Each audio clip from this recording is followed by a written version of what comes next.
안녕하세요. 여러분 영어의 재미와 자신감을 찾아드리겠습니다. 영어 공부법 특강을 함께할 저는 주혜연입니다.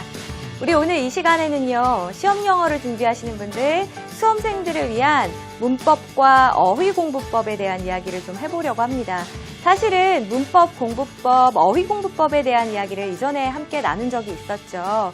문법 같은 경우에는 용어를 중심으로 빅픽처를 중심으로 공부해주세요. 뭐 이런 조언도 드렸었고, 우리 다의어 같은 경우에 뿌리 이미지를 통해서 어떻게 의미를 확장해 나갈 수 있는지에 대한 이야기도 이미 드렸습니다만, 오늘은 조금 더 시험에 특화해서 시험을 준비하고 있는 수험생들이 어떻게 공부해야 되는지에 대한 이야기를 좀 나누려고 합니다. 일단 문법과 어휘에 있어서 가장 큰 고민이 뭐냐라고 물어봤더니 이런 얘기들을 하더라고요. 공부할 때는 알겠는데 막상 문제에 적용이 안 됩니다. 그래서 문법 같은 경우에도 문법 책을 볼 때는 알겠는데 막상 이게 지문에 적용이 안 된다든지 모의고사를 보면 맞출 수 없다든지 이런 이야기도 하고요. 어휘도 어휘책으로 내가 분명히 공부했는데 지문에서 다시 만났을 때에는 가물가물 기억이 나지 않습니다. 저 어떻게 공부해야 되는 걸까요? 혹은 제가 머리가 나쁜가 봐요. 이런 이야기까지 하던데 절대 그렇지 않다는 걸 오늘 공부법을 통해서 좀 소개해 드리려고 해요. 자, 일단은 제가 한자를 하나 보여드릴게요. 저도 참 한자가 약하긴 한데 이게 무슨 자인지 아시겠어요? 네, 꿰관자입니다. 그 공자가 제자인 자공에게 이렇게 물었답니다. 자공아, 너는 내가 그 모든 것을 다 알고 기억하는 그런 박학다식한 사람 같으냐? 이렇게 물었더니 자공이 네, 그렇습니다. 이렇게 대답을 했대요. 그랬더니 공자님께서 다시 이야기하시기를 아니다. 나의 돈은 하나로 모든 것을 꿰뚫고 있을 뿐이다 라는 이야기를 하셨답니다. 영어 공부도 마찬가지입니다. 여러분이 여러 권의 교재를 공부하는 것이 절대 중요한 게 아닙니다. 하나로 모든 것을 꿰뚫는 것, 특히 문법에 있어서는요. 기본서를 통달하는 과정이 정말로 중요합니다. 뭐 저의 개인적인 이야기를 잠깐 해보자면 좀 부끄럽지만 중학교에 입학을 했는데 다른 친구들은 다 알파벳을 알고 영어로 어느 정도 읽고 쓸 줄 알더라고요. 그런데 저는 전혀 몰랐거든요. 그래서 한동안 수업을 따라가기가 너무 힘들었어요. 근데 제가 마침 그때 집에 문법 책이 한 권 있었어요. 그래서 나는 책도 이거 한 권밖에 없으니까 그냥 1년 내내 이 책만 봐야 되겠다 생각을 했습니다. 물론 이제 그때 주변의 친구들은 독해 문제집도 풀고 단어장도 보고 이것저것 막 공부를 하더라고요. 근데 저는 그냥 가진 책이 한 권이니까 이걸 해야 되겠다 이렇게 생각했습니다. 그래서 한글로 설명된 부분들도 거의 다 외우다시피 했고요. 그리고 영어로 된 예문들은 우리 앞선 공부법 특강 중에 문장 통암기라는 비법을 제가 소개해 드렸었는데 그 문장 통암기의 방식으로 정말 예문들까지 다 외웠던 것 같아요. 그래서 나중에는 뭐 하면 그거 몇 강에 있는 어디쯤에 있어요 라고 이야기할 수 있을 정도로, 물론 억지로 했던 건 아니고 저는 나름대로 그때 그 과정이 즐겁고 재미있었기 때문에 한 거긴 하지만 아무튼 그렇게 해서 시간이 지나고 나니까 확연히 차이가 나타나기 시작한 것이 2학년 진학하면서부터더라고요. 그전에는 화려하게 이 책 저 책 많이 공부한 친구들이 앞서가는 것 같았는데 그 친구들의 공부에 이제 조금씩 구멍이 보이기 시작하는 겁니다. 그런데 그 친구들의 공부에 있는 구멍은 도대체 어디를 메워야 할지 모르는 구멍이고, 저는 기본 뼈대가 바르게 서 있기 때문에 이 부분이 부족하네 라고 해도 바로바로 메울 수가 있었던 거죠. 그래서 정말 나중에 고등학교 졸업할 때까지 대학 가서까지 영어 걱정은 없을 수 있었던 이유가 제가 그 처음에 시작할 때 기본서를 통달했기 때문이 아닐까라고 저는 나름 결론을 내렸거든요. 그러니까 여러분도 아직 늦지 않았습니다. 기본서를 한 권 정하셔서 교재가 중요하다라기보다는 그걸 통달하는 과정이 중요한 겁니다. 자, 일단은 목차 공부법이라는 걸 좀 소개해 드릴게요. 우리가 잘 읽지 않고 넘어가거나 혹은 페이지 찾을 때만 쓰는 것이 바로 목차인데 실제로는 목차 공부법이라는 것이 상당히 효과가 있습니다. 어떻게 하냐면 일단 특히 문법책 같은 경우 앞을 딱 펴보시면 그 목차가 우리에게 큰 그림을 보여주는 겁니다. 형용사와 형용사 구절이라고 제목이 붙어 있고 아래에 형용사, 투부정사, 분사, 관계대명사절, 관계부사절 이렇게 나와 있다면 이것들이 모두 다 이름은 다르지만 명사를 꾸며주는 형용사의 기능을 하는 무리들이구나 라는 걸 우리가 이제 목차를 통해서 한눈에 알 수 있는 거거든요. 그러니까 일단은 목차를 눈에 많이 익혀두시고 왜 목차가 이렇게 구성되어 있는지에 대해서 잠깐이라도 생각해보는 시간을 갖는 것이 굉장히 중요합니다. 자, 그 다음에는 그 목차 아래에 여러분이 이제 각각 개념을 한번 직접 써보시는 겁니다. 이때 개념이라고 하는 건 그 용어에 대한 풀이를 내가 정확하게 알고 있는가 하는 거겠죠. 자, 이제 여기까지가 큰 그림에 해당하는 공부이고요. 여기까지 마치셨다면 그 다음에 이제 안으로 들어가서 세부적으로 뭐 문장을 변환하는 공식이라든지 거기에 세세한 예외사항들이라든지 아니면 예문들이라든지 이런 것들을 공부해 나가시는 겁니다. 그리고 나서 한 단원이 끝났다. 그러면 반드시 하셔야 되는 공부가 다시 하얀 백지를 꺼내놓고 마인드맵으로 정리하는 겁니다. 제가 아까 형용사에 대한 예를 들어드렸죠. 그러면 형용사 이렇게 표시한 뒤에 형용사, 구, 절 이렇게 표시하고 형용사에는 어떤 특징이 있고 구에는 뭐가 있고 형용사 절에는 무엇이 있더라. 자, 이렇게 마인드맵으로 딱 정리할 수 있으면 정말 내 머릿속에 그 체계가 들어간 겁니다. 사실 이 마인드맵 공부법은 영어뿐만 아니라 다른 과목에도 다 적용할 수 있는 정말 좋은 공부법이니까 오늘부터 한번 좀 실천해 보셨으면 좋겠어요. 자, 이제 그 다음에 문법에 있어서는 기출이 상당히 중요하다라는 이야기를 합니다. 뭐 대학 수학능력 시험 같은 경우도 그렇고요. 다른 어학 시험들도 문법에 있어서만큼은 나왔던 개념들이 계속해서 반복되어 나옵니다. 뭐 예를 하나 들어드릴까요? 이 부분이 문장에 서술어 역할을 하는 동사의 자리냐? 아니면 동사랑 생긴 건 비슷한데 하는 역할이 영 다른 명사를 수식하는 역할을 하는 분사의 자리냐?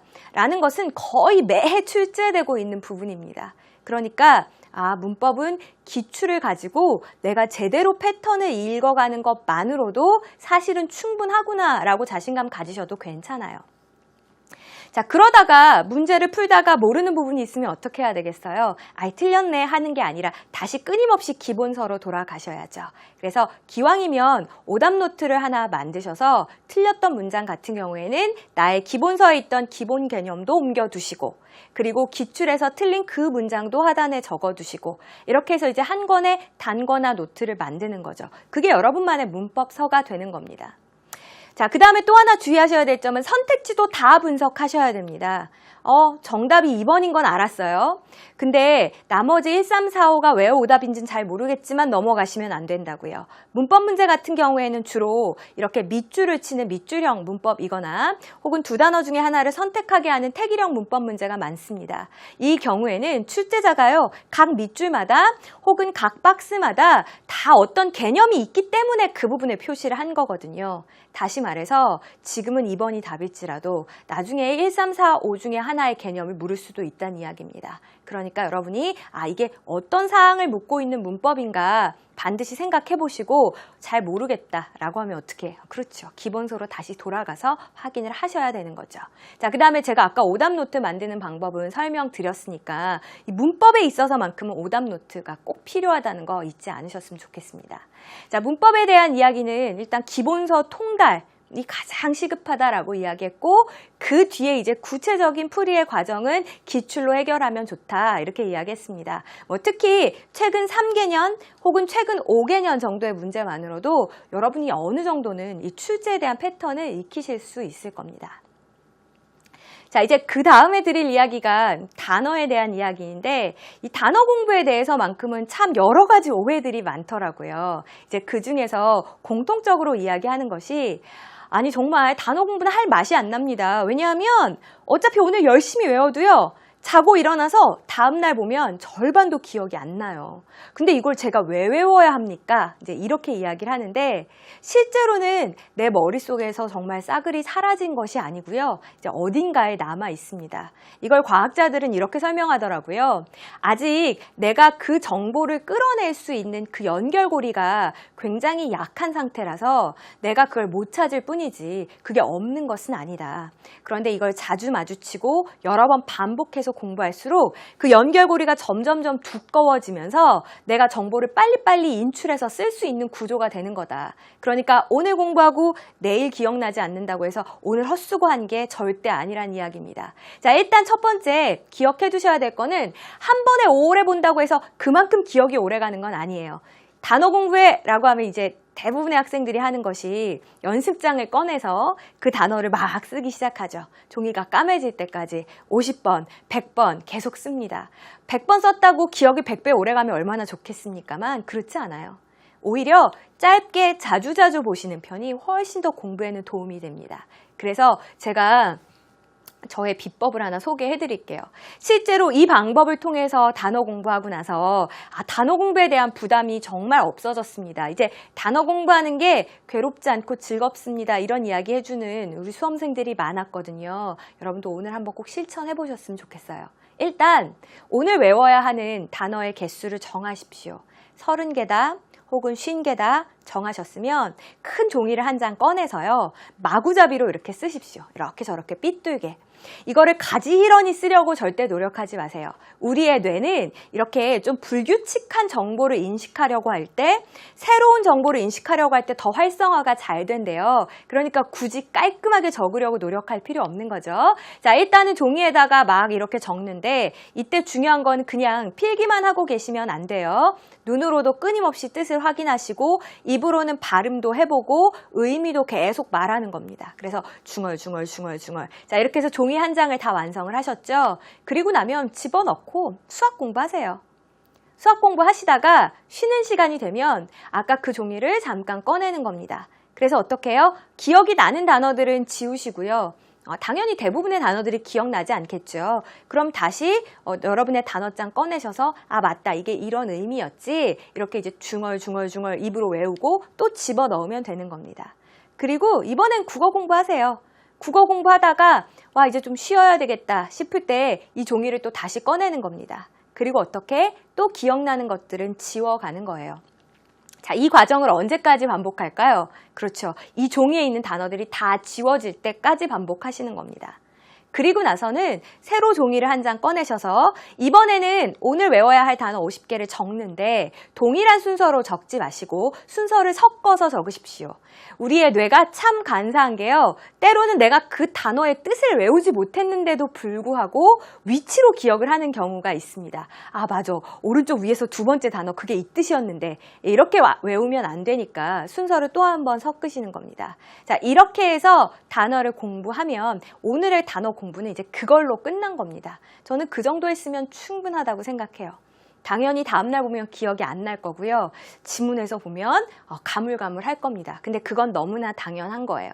어떤 분들은 누적 복습을 권하시기도 해요. 이제 누적 복습이라는 건 내일 공부할 때는 오늘 공부했던 것까지 다시 본다든지 혹은 오늘 공부했던 걸 일주일 뒤에 다시 본다든지 누적 복습을 권하기도 하는데 저는 우리 항상 단어책이 앞부분만 까맣잖아요. 그게 너무 안타깝더라고요. 그래서 일단 1회독 하실 때는 처음부터 끝까지 그냥 한번 이렇게 쭉 공부하십시오.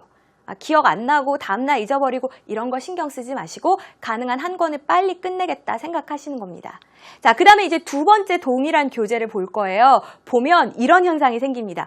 했던 거다. 지문에서 봐도 외웠던 거다. 그런데 의미까지는 생각나지 않아요. 대부분의 수험생들이 여기서 포기합니다. 공부했던 건데 했던 거라는 것만 생각나고 무슨 뜻인지가 생각 안 나더라고요.